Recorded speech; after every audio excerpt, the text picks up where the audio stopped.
Sveiki. Šį vakarą susirinkom mes. Du narsūs vyrai. Jie apleistą seną, apgriuvusį pastatą filmuoti paranormalių reiškinių.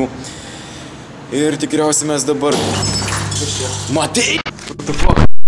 Blokas, bet kad gali sujudėti, tai čia nieko paranormalaus nebuvo, tik juos. Ne, aš nesitikiu, man pasivaidenu, kad ten pasivaidė. Plytus irgi gali bet kada skraidyti. Tai čia irgi atrodo viskas beveik normalu.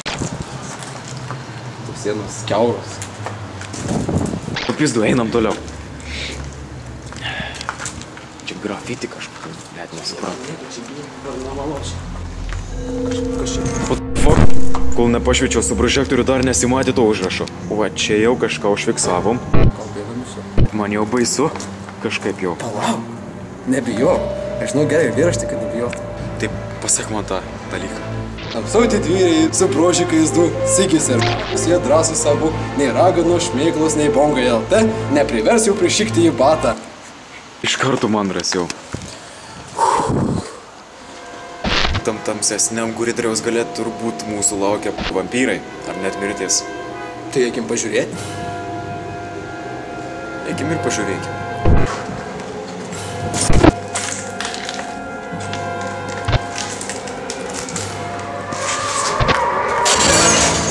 O, kas čia?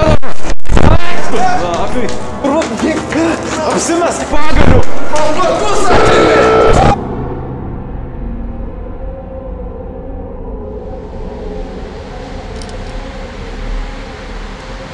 Jūs tai.